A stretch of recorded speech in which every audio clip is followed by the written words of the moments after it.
നമസ്കാരം. Live at 6 ആരംഭിക്കുകയാണ്. ആദ്യം തലക്കെട്ടുകൾ. ഒടുവിൽ തെറ്റുകൾ ഏറ്റുപറഞ്ഞ CPM. വെള്ളാപ്പള്ളിയെ തള്ളിപ്പറയാഞ്ഞത് പോരായ്മയായി. അയ്യപ്പ സംഗമത്തിൽ യോഗി ആദിത്യനാഥിന്റെ സന്ദേശം വായിച്ചത് തിരിച്ചടിയായി. പയ്യന്നൂർ തളിപ്പറമ്പ് സ്ഥാനാർത്ഥി നിർണയത്തിൽ വീഴ്ചയുണ്ടായെന്നും CPM.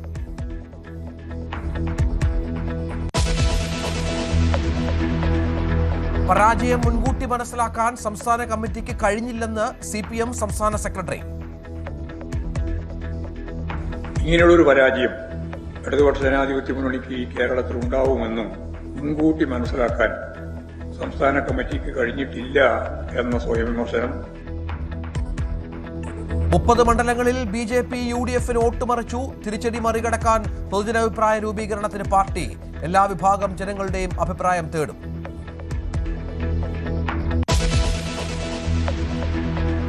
മാസപ്പടി കേസിൽ വീണ ടിക്ക് ED സമൻസ്. വെള്ളിയാഴ്ച ഹാജരാകാനാണ് നിർദ്ദേശം. CMRL ഉദ്യോഗസ്ഥർ അടക്കം 9 പേർക്കും ED സമൻസ്. നിയമപരമായി ED വന്നാൽ പ്രശ്നമില്ലെന്ന് A. വിജയരാഘവൻ.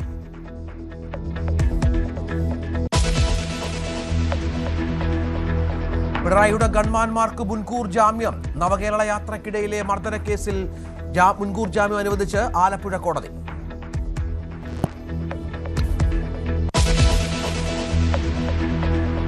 ടിനി ടോമിനെതിരായ പരാതിയിൽ മൊഴി നൽകി നടി അൻസിബ ഹസൻ. ടിനി ടോമിനെതിരെ തെളിവുകളുണ്ടെന്ന് നടി. കേസ് രജിസ്റ്റർ ചെയ്തില്ലെങ്കിൽ കോടതിയെ സമീപിക്കുമെന്നും അൻസിബ.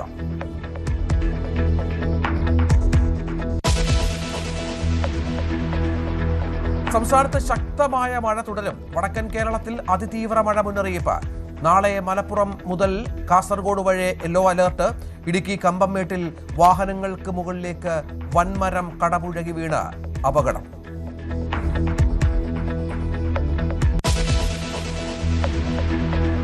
ഷിഗല്ലാപ്പേടിയിൽ വയനാട് 443 പേർ ബത്തേരിയിൽ ചികിത്സയിൽ. 163 പേർ നിരീക്ഷണത്തിൽ. ഉന്നതതല യോഗം ചേരുന്നു.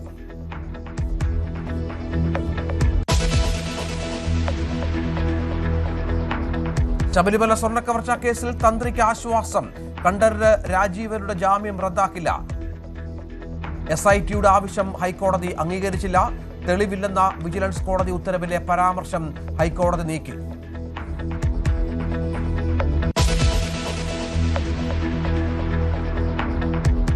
കടിച്ച ആപ്പിൾ പ്രവർത്തകർക്ക് എറിഞ്ഞുകൊടുത്ത് കർണാടക മുഖ്യമന്ത്രി DK ശിവകുമാർ.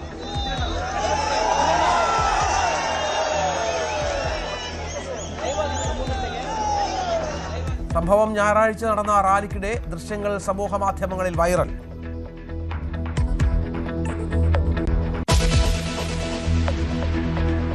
അനധികൃത ഓൺലൈൻ മാധ്യമങ്ങൾക്കെതിരെ രമേശ് പിഷാരടി. സ്വകാര്യതയിലേക്കുള്ള കടന്നുകയറ്റത്തിന്റെ കാഴ്ചയാണ് സലിംകുമാറിന്റെ സംസ്കാര ചടങ്ങിൽ കണ്ടത്. ചന്തുവിന്റെ സ്വാഭാവിക പ്രതികരണമെന്നും പിഷാരടി. സുകുമാരൻ മരിച്ചപ്പോൾ പൃഥ്വിരാജിനുണ്ടായ അനുഭവം സമാനമെന്ന് മല്ലിക സുകുമാരൻ.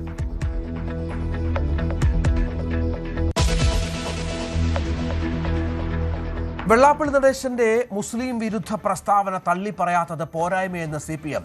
മുസ്ലിം വിരുദ്ധ പ്രസ്താവന തള്ളിപ്പറഞ്ഞില്ലെന്ന അവബോധം മുസ്ലിം സമുദായത്തിലുണ്ടായിരുന്നു. അയ്യപ്പ സംഗമത്തിൽ യോഗി ആദിത്യനാഥിന്റെ സന്ദേശം വായിച്ചത് തിരിച്ചടിയായെന്നും CPM സംസ്ഥാന സെക്രട്ടറി പറഞ്ഞു. വെള്ളാപ്പള്ളി നടേശന്റെ മുസ്ലിം വിരുദ്ധമായ പരാമർശത്തെ പാർട്ടി സംസ്ഥാന കമ്മിറ്റി ഞങ്ങൾ ഉൾപ്പെടെ എല്ലാവരും ശക്തിയായ രീതിയിൽ പറഞ്ഞിട്ടുണ്ട്.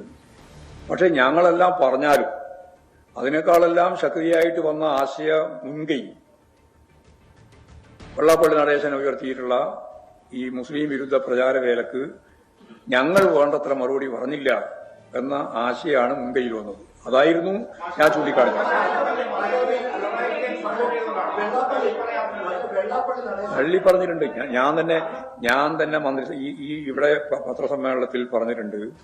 എത്രയോ പ്രാവശ്യം, ഒരു പ്രാവശ്യം 2 പ്രാവശ്യമൊന്നുമല്ല. വെള്ളാപ്പള്ളി നടേശൻ ഉയർത്തുന്ന വർഗീയമായ ഒരു നിലപാടിനോടും CPIMന് യോജിപ്പില്ല. ഞാൻ നിങ്ങളോട് തന്നെ പറഞ്ഞു. ഞങ്ങൾ ഇവിടെ തന്നെ പറഞ്ഞു. എത്ര പ്രാവശ്യം? ഒരു പ്രാവശ്യമല്ല, പല പ്രാവശ്യം പറഞ്ഞിട്ടുണ്ട്.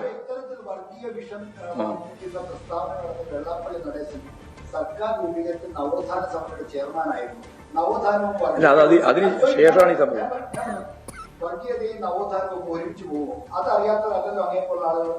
നവോത്ഥാന മൂല്യങ്ങൾ ഉയർത്തിപ്പിടിക്കുന്ന ഘട്ടത്തിലെല്ലാം നവോത്ഥാന മൂല്യത്തിന് പിന്തുണയും വർഗീയ നിലപാടുകൾ സ്വീകരിക്കുന്ന ഏത് സന്ദർഭത്തിലായാലും ആരായാലും അതിന് ഒരു തരത്തിലുള്ള പിന്തുണയും ഞങ്ങൾ നൽകുന്ന പ്രശ്നമില്ല.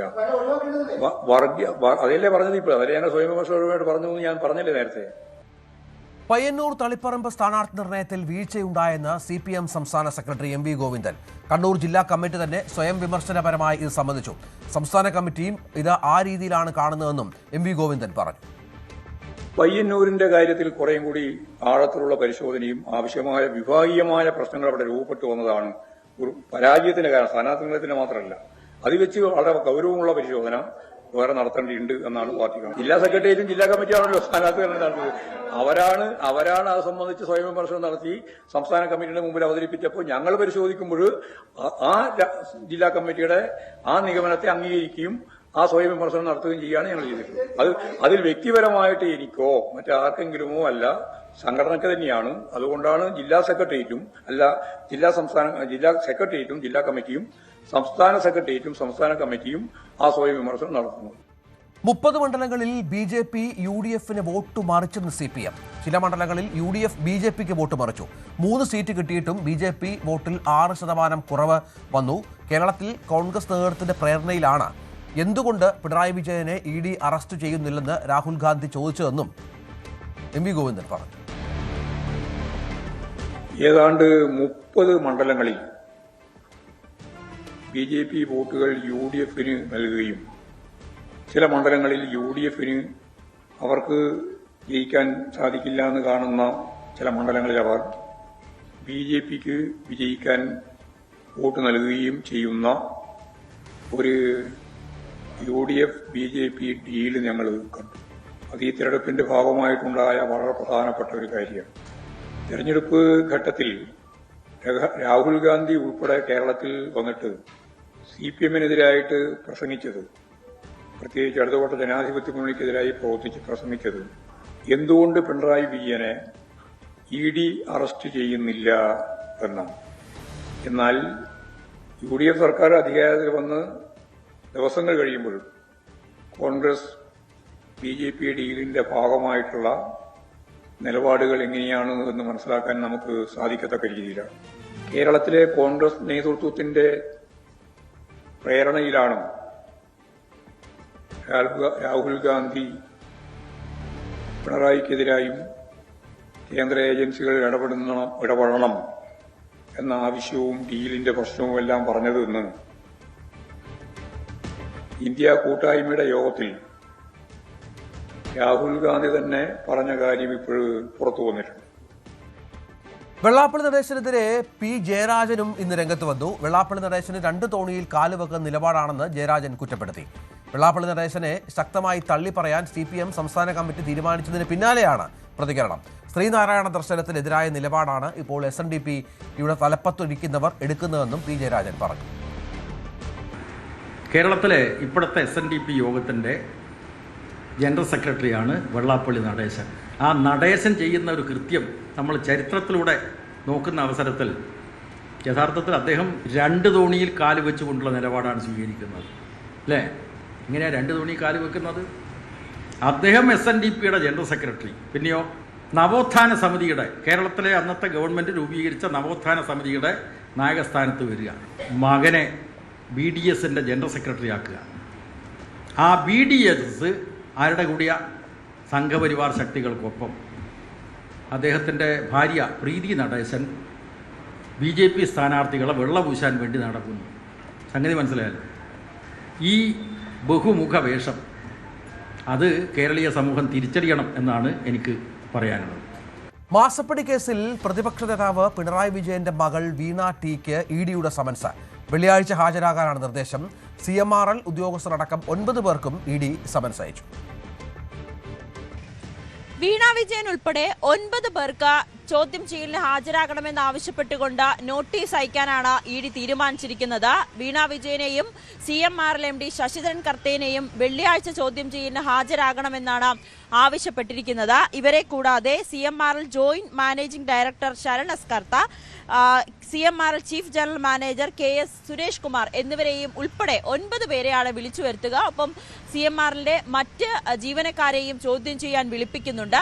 എന്തായാലും വലിയ രാഷ്ട്രീയ പ്രാധാന്യം കൂടിയാണ് വീണ വിജയനെ ചോദ്യം ചെയ്യാൻ വിളിപ്പിക്കുമ്പോൾ ഉണ്ടാകുന്നത്. പ്രത്യേകിച്ച് മുൻ മുഖ്യമന്ത്രിയും ഇപ്പോഴത്തെ പ്രതിപക്ഷ നേതാവുമായ പിണറായി വിജയന്റെ മകളുടെ വീട്ടിൽ റെയ്ഡ് നടത്തിയതുമായി ബന്ധപ്പെട്ട വലിയ പ്രതിഷേധം നിലനിന്നിരുന്നു. അതും പിണറായി വിജയനെ ഉൾപ്പെടെ വീട്ടിൽ തടഞ്ഞു വെച്ചു ED ഉദ്യോഗസ്ഥരെന്ന് പറഞ്ഞുകൊണ്ടായിരുന്നു പാർട്ടിയുടെ ഭാഗത്തു നിന്നും വലിയ പ്രതിഷേധമുണ്ടായത്. വാഹനങ്ങളൊക്കെ EDയുടെ വാഹനത്തിന് നേരെ കയ്യേറ്റ ശ്രമം വരെ ഉണ്ടാകുന്ന സാഹചര്യം ഉണ്ടായി. അതുകൊണ്ട് തന്നെ ED ഈ അന്വേഷണം വേഗത്തിലാക്കാൻ തീരുമാനിക്കുകയും ചെയ്തു. 2 തവണയാണ് ഹൈക്കോടതിയിൽ നിന്നും CMRLന് തിരിച്ചടി സംഭവിച്ചത്. അന്വേഷണവുമായി ഉന്നത ഉദ്യോഗസ്ഥർ മുന്നോട്ട് പോകട്ടെ എന്നൊരു തീരുമാനം ഹൈക്കോടതിയുടെ ഭാഗത്തു നിന്നും ഉണ്ടായി. സുപ്രീം കോടതിയെ സമീപിക്കാൻ ഒരു സാവകാശം ആവശ്യപ്പെട്ടെങ്കിൽ പോലും അന്വേഷണം തടയേണ്ടതില്ല എന്ന നിലപാടിൽ ഹൈക്കോടതി എത്തി. അതോടൊപ്പം തന്നെയാണ് ഇന്നലെയാണ് ഈ രേഖകൾ ആവശ്യപ്പെട്ടുകൊണ്ട് SFOയുടെ രേഖകൾ ആവശ്യപ്പെട്ടുകൊണ്ട് ED കോടതിയെ സമീപിക്കുകയും ആ രേഖകൾ കൈമാറാനുള്ളൊരു ഉത്തരവ് നൽകുകയും ചെയ്തത്. ഇതൊക്കെ കണക്കിലെടുത്താണ് അടുത്ത ഘട്ടമെന്നോണം ചോദ്യം ചെയ്യാൻ വിളിപ്പിക്കുന്നത്. എന്തായാലും സമഗ്രമായ ഒരു ചോദ്യം ചെയ്യൽ തന്നെയായിരിക്കും വീണ വിജയന് നേർക്കുണ്ടാവുക. പ്രത്യേകിച്ച് 12 ഇടങ്ങളിൽ നടത്തിയ റെയ്ഡിൽ നിന്നും നിർണായകമായ വിവരങ്ങൾ ലഭിച്ചു. വീണ വിജയന്റെ ഫോൺ ശാസ്ത്രീയ പരിശോധനയ്ക്ക് അയച്ചു. ഇതിന്റെ എല്ലാം തെളിവുകൾ നിരത്തിയുള്ള ഒരു ചോദ്യം ചെയ്യലിലേക്ക് തന്നെയാണ് അന്വേഷണ സംഘം കടക്കുന്നത്. വീണ ടിക്ക് ED സമൻസ് അയച്ചതിൽ പാർട്ടി ഇടപെടേണ്ട കാര്യമില്ലെന്ന് CPM സംസ്ഥാന കമ്മിറ്റി അംഗം NN കൃഷ്ണദാസ്. നിയമപരമായി അതിനെ നേരിടാനുള്ള കഴിവ് വീണയ്ക്കുണ്ട്. നിയമപരമായി ED ഇടപെട്ടാൽ എതിർക്കില്ല. രാഷ്ട്രീയ ലക്ഷ്യം വെച്ചുള്ള നീക്കം അംഗീകരിക്കില്ലെന്നും കൃഷ്ണദാസ് പറഞ്ഞു. പിണറായിക്ക് എതിരെ ലക്ഷ്യം വെക്കുന്നത് CPMനെ ലക്ഷ്യം വെക്കൽ തന്നെയാണ്. അതിലെന്താ സംശയം? പിണറായിയെ ലക്ഷ്യം വെക്കുന്നത് CPMനെ തകർക്കുക എന്നുള്ള ലക്ഷ്യത്തിലാണ്. അതൊന്നും കേരളത്തിലെ ജനങ്ങൾ അംഗീകരിക്കില്ല. ജനങ്ങളത് ചെറുക്കും. CPMനെ തകർക്കാൻ ഒരു ശക്തിയെയും അനുവദിക്കാൻ പോകുന്നില്ല. സമൻസ് വീണയ്ക്ക് കൊടുത്തിട്ടുണ്ട്. വീണ അതിന് നിയമപരമായിട്ടുള്ള മറുപടി കൊടുക്കുക. ആ നിയമപരമായിട്ട് എന്താ ചെയ്യേണ്ടത് വെച്ചാൽ വീണ അത് ചെയ്തോളും. വീണയ്ക്ക് അതിനൊക്കെയുള്ള പ്രാപ്തി ഉണ്ടല്ലോ. പാർട്ടിക്ക് അതിൽ ഇടപെടേണ്ട ഒരു ആവശ്യമില്ലല്ലോ. വീണയ്ക്കല്ലേ സമൻസ്. വീണ നോക്കും നിയമപരമായിട്ട്. അങ്ങനെ ആയി വരട്ടെ. അപ്പൊ നോക്കാം. പിണറായിയെ ലക്ഷ്യം വയ്ക്കുന്നത് CPMനെ ലക്ഷ്യം വെക്കുന്നത് തുല്യ. അത് ഞങ്ങൾ സമ്മതിക്കില്ല. അത് ഞങ്ങളല്ല, ജനങ്ങൾ സമ്മതിക്കില്ല. ED സമൻസിനോട് പ്രതികരിക്കേണ്ടത് വീണ ടി ആണെന്ന് KK ശൈലജയും പറഞ്ഞു. ആവശ്യമായ രേഖകൾ വീണ ഹാജരാക്കും. പ്രതിപക്ഷ നേതാവിനും വീണയ്ക്കും സമൻസ് അയക്കുന്നത് രണ്ടും രണ്ടാണെന്നും ശൈലജ പറഞ്ഞു. അപ്പോ സമൻസ് വരട്ടെ, അത് അവര് അതിന്റെ രേഖകളെല്ലാം ഹാജരാക്കും. അപ്പോ ഈ കാര്യമില്ലാത്ത കാര്യമാണെന്ന് കാണുമ്പോ അങ്ങനെ അന്വേഷിച്ച് തെറ്റായി പോയെന്ന് പറയണം. പ്രതിപക്ഷ നേതാവിന് സമൻസ് കൊടുക്കുന്നതും മകൾക്ക് സമൻസ് കൊടുക്കുന്നതും രണ്ടായി തന്നെ കാണേണ്ടതില്ല. തീർച്ചയായിട്ടും അത് മകള് ഒരു കമ്പനി ഉണ്ടാക്കി. ആ കമ്പനി മറ്റു കമ്പനികളുമായിട്ട് ചില കരാറിൽ ഏർപ്പെട്ടു. അതിനാണല്ലോ ഈ കമ്പനികൾ ഉണ്ടാക്കുന്നത്. ഇപ്പം നമ്മുടെ ചെറുപ്പക്കാർ ജീവിക്കാൻ കുറെ മാർഗങ്ങൾ സ്വീകരിക്കുന്നുണ്ട്. അപ്പൊ അതെന്തെങ്കിലും ഉണ്ടെങ്കിൽ മകളുമായിട്ട് ബന്ധപ്പെടുത്തേണ്ട കാര്യമാണ്. അവരതിന് മറുപടി പറയും. അത് അവർ കൃത്യമായിട്ട് എനിക്ക് തോന്നുന്നു മറുപടി പറഞ്ഞു കഴിഞ്ഞിട്ടുണ്ട്. അതെല്ലാം ക്ലിയർ ആക്കും. അത് പ്രതിപക്ഷ നേതാവുമായിട്ട് അതിനെ ബന്ധപ്പെടുത്തേണ്ട കാര്യം ആ കേസിലില്ലല്ലോ. മാസപ്പടി കേസിൽ കൂടുതൽ കാര്യങ്ങൾ ഇനിയും പുറത്തു വരാനുണ്ടെന്ന് മാത്യു കുഴൽനാടൻ MLA. സേവനമൊന്നും നൽകാതെ വീണ ടി പണം കൈപ്പറ്റി. എന്തിനു വേണ്ടിയാണ് പണം കൈപ്പറ്റിയത്? യഥാർത്ഥ സേവനം കിട്ടിയത് PVയിൽ നിന്നാണ്. CMRL കമ്പനിക്ക് കരിമണ്ണെടുക്കാൻ അവസരം ഒരുക്കിക്കൊടുത്തത് പിണറായി വിജയനാണെന്നും മാത്യു കുഴൽനാടൻ ആരോപിച്ചു. ഇതിന്റെ അടുത്ത ഘട്ടം എന്ന് പറയുന്നത് ED അന്വേഷണത്തിന് പിന്നാലെ ഒന്നുകിൽ വിജിലൻസ് അല്ലെങ്കിൽ CBI ആ അന്വേഷണം ഇതിന്റെ ഇൻവോൾവ് ചെയ്തിട്ടുള്ള അഴിമതിയെക്കുറിച്ച് നടക്കും. അഴിമതിയെക്കുറിച്ച് നടക്കുമ്പോൾ ഉറപ്പായും പിണറായി വിജയൻ പ്രതിയാകുമെന്ന കാര്യത്തിൽ സംശയമില്ല. കാരണം CMRLന് ചെയ്തു കൊടുത്തിട്ടുള്ള വഴിവിട്ട് ചെയ്തു കൊടുത്തിട്ടുള്ള എല്ലാ കാര്യങ്ങളിലും പിണറായി വിജയന്റെ നേരിട്ടുള്ള ഇടപെടലുണ്ട് എന്ന കാര്യത്തിൽ സംശയമില്ല. യഥാർത്ഥത്തിൽ നിയമപരമായി പരിശോധിച്ച് റെയ്ഡ് നടത്തുന്ന രീതിയാണ് എങ്കിൽ യഥാർത്ഥത്തിൽ റെയ്ഡ് നടക്കേണ്ടിയിരുന്നത് AKG സെൻട്രലാണ്. ആലപ്പുഴയിലെ രക്ഷാപ്രവർത്തനത്തിൽ മുൻ മുഖ്യമന്ത്രി പിണറായി വിജയന്റെ ഗൺമാൻമാർക്ക് മുൻകൂർ ജാമ്യം. 5 പ്രതികൾക്കും മുൻകൂർ ജാമ്യം ലഭിച്ചു. ആലപ്പുഴ ജില്ലാ സെഷൻസ് കോടതിയാണ് ജാമ്യം അനുവദിച്ചത്. ആജ്ഞ രവീന്ദ്രൻ ചേരുന്നു. ആജ്ഞ, എന്തെങ്കിലും ഈ SIT പ്രത്യേക സംഘം മുന്നോട്ട് വെച്ച തെളിവുകൾ, ദൃശ്യങ്ങളടക്കം കണ്ടതിന് ശേഷമാണ് ഇങ്ങനെയൊരു തീരുമാനത്തിലേക്ക് വന്നത്. എന്താണ് വിവരങ്ങൾ?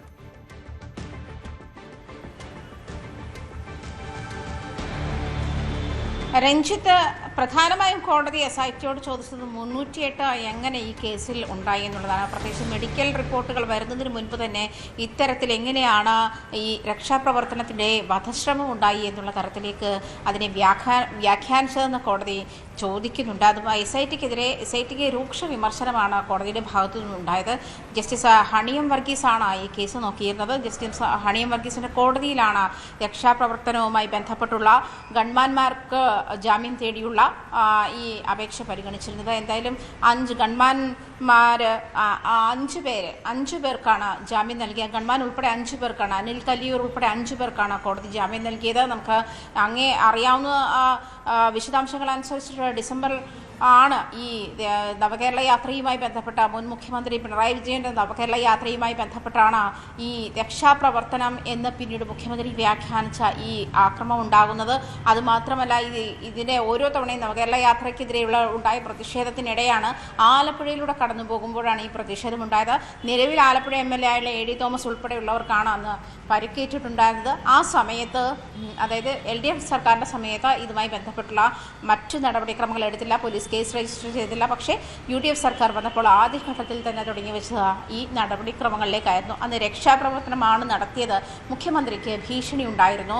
അത്തരത്തിൽ അല്ലെങ്കിൽ നവകേരള യാത്രയ്ക്ക് നേരെ ആക്രമണം ഉണ്ടായിരുന്ന സാഹചര്യങ്ങളൊക്കെ പരിഗണിച്ചതുകൊണ്ട് തന്നെയാണ് അത്തരത്തിലുള്ള ഒരു നീക്കം നടന്നത്. അതേസമയം ഗൺമാന്മാർ ലാത്തിയല്ല ഉപയോഗിച്ചത് തുടങ്ങിയ കാര്യങ്ങളൊക്കെ SIT കോടതിയെ ബോധ്യപ്പെടുത്തിയാണ്. ദൃശ്യങ്ങളടക്കം, അതായത് AD തോമസിനെയും യൂത്ത് കോൺഗ്രസ് നേതാവിനെയും മർദ്ദിക്കുന്ന ദൃശ്യങ്ങൾ അടക്കമാണ് SIT കോടതിയെ ബോധ്യപ്പെടുത്തിയത്. പക്ഷേ ഗൺമാൻ അടക്കം 5 പേർക്ക് കോടതി മുൻകൂർ ജാമ്യം നൽകുന്ന സുരക്ഷാ ഉദ്യോഗസ്ഥർക്ക് മുൻകൂർ ജാമ്യം നൽകുന്ന സാഹചര്യത്തിലേക്കാണ് പോയത്. ശരി ആജ്ഞ. ടിനി ടോമിന് എതിരായ പരാതിയിൽ നടി അൻസിബ ഹസൻ മൊഴി നൽകി. കടവന്ത്ര പോലീസ് സ്റ്റേഷനിൽ എത്തിയാണ് മൊഴി നൽകിയത്. കേസ് രജിസ്റ്റർ ചെയ്തില്ലെങ്കിൽ കോടതിയെ സമീപിക്കുമെന്നും അൻസിബ വ്യക്തമാക്കി. ആജ്ഞ തുടരുന്നുണ്ട്. ആജ്ഞ, എന്താണ് വിവരങ്ങൾ?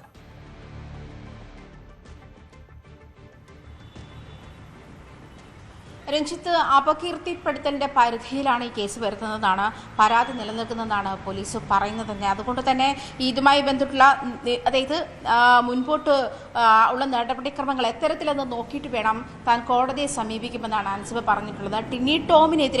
ടിനി ടോം രാഷ്ട്രീയത്തിൽ സ്വാധീനമുള്ള വ്യക്തിയാണ്. അതുകൊണ്ട് തന്നെയാണ് സർക്കാരിൽ തനിക്ക് പൂർണ്ണ വിശ്വാസമുണ്ട്. പക്ഷേ ടിനി ടോം രാഷ്ട്രീയത്തിൽ സ്വാധീനമുള്ള വ്യക്തിയായതുകൊണ്ട് തന്നെ പോലീസ് നടപടിക്രമങ്ങൾ വേണ്ട വിധേന മുന്നോട്ട് കൊണ്ടുപോയില്ലെങ്കിൽ താൻ കോടതിയുമായി ബന്ധപ്പെട്ട തുടർ നടപടികളിലേക്ക് പോകുമെന്നാണ് അൻസിബ ഹസൻ വ്യക്തമാക്കുന്നത്. മതസ്പർദ്ധ ഉണ്ടാക്കുന്ന പരാമർശങ്ങളാണ്, അതും തന്നെ പറ്റിയുള്ള കമന്റുകൾ വന്നതൊക്കെ എക്സിക്യൂട്ടീവ് കമ്മിറ്റിയുടെ വാട്സാപ്പ് ഗ്രൂപ്പിലാണ്. അതിനുള്ള തെളിവുകൾ തന്റെ കൈവശമുണ്ടെന്നാണ് അൻസിബ ഹസൻ വ്യക്തമാക്കിയിട്ടുള്ളത്.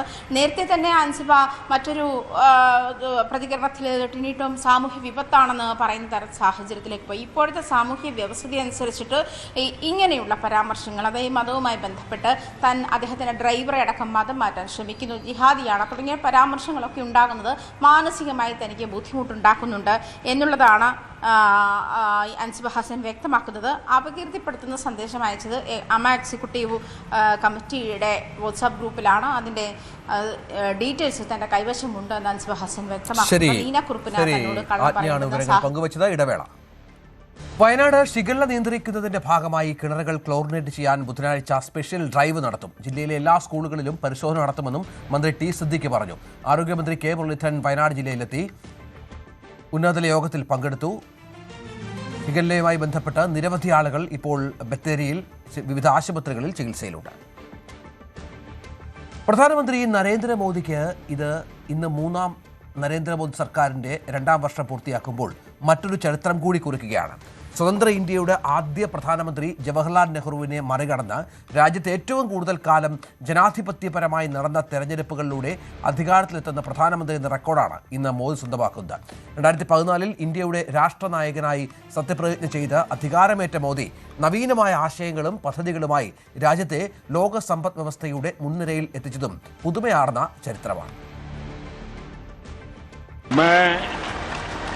नरेंद्र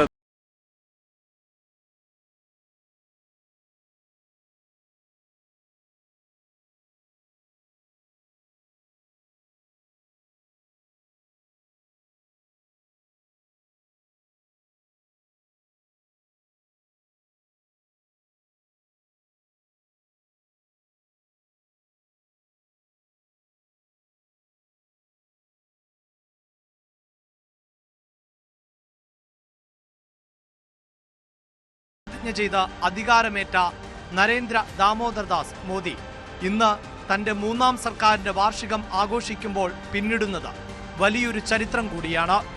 ഇന്ത്യയിൽ തെരഞ്ഞെടുപ്പിലൂടെ അധികാരത്തിലെത്തി തുടർച്ചയായി ഏറ്റവും കൂടുതൽ കാലം പ്രധാനമന്ത്രിയായ രാഷ്ട്ര നേതാവായി അദ്ദേഹം ഇന്ന് മാറി. ഇന്ത്യയുടെ പ്രഥമ പ്രധാനമന്ത്രി ജവഹർലാൽ നെഹ്റു തെരഞ്ഞെടുപ്പിലൂടെ 1952 മെയ് 13 മുതൽ 1964 മെയ് 27 വരെ അധികാരത്തിലിരുന്ന 4398 ദിവസങ്ങളുടെ റെക്കോർഡാണ് മോദി തിരുത്തിയത്. ഇന്ന് പ്രധാനമന്ത്രി പദത്തിൽ മോദിയുടെ 4399 ദിവസമാണ്. തെരഞ്ഞെടുപ്പിലൂടെ വിജയിച്ച് തുടർച്ചയായി പ്രധാനമന്ത്രിയായിരുന്ന ഇന്ദിരാഗാന്ധിയുടെ 4077 ദിവസത്തിന്റെ റെക്കോർഡ് കഴിഞ്ഞ വർഷം ജൂലൈ 25-ന് മോദി മറികടന്നിരുന്നു.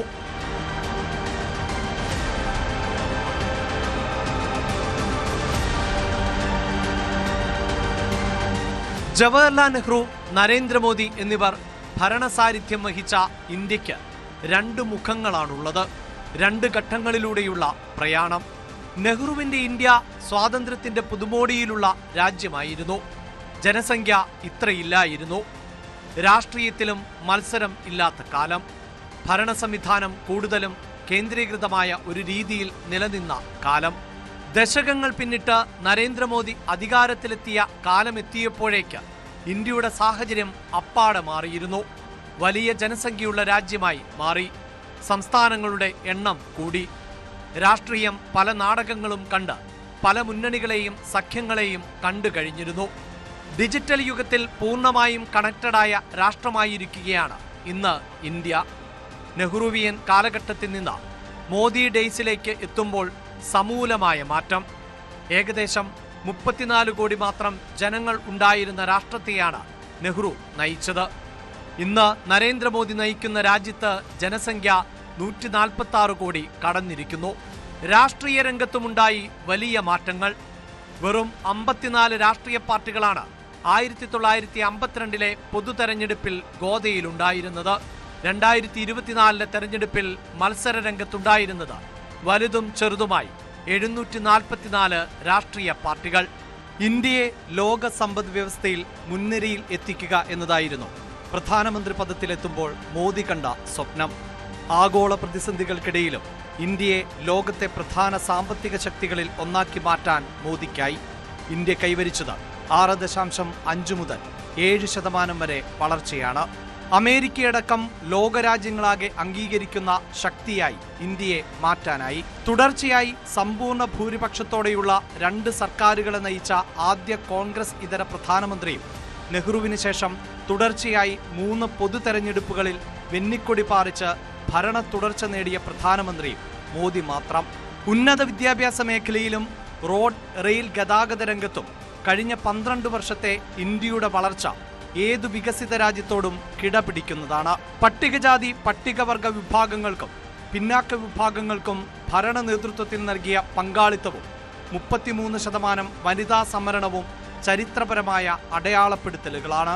ഇന്ത്യയെ പ്രധാനപ്പെട്ട ലോകശക്തിയായി മാറ്റുന്നതിന് കഴിഞ്ഞ 12 വർഷത്തെ കേന്ദ്ര സർക്കാർ പ്രവർത്തനങ്ങളും അതിന് പ്രധാനമന്ത്രി എന്ന നിലയിൽ നരേന്ദ്രമോദി വഹിച്ച പങ്കും നിർണായകമായിരുന്നു. Research desk, news 18. Live at 6-ൽ ഇടവേള.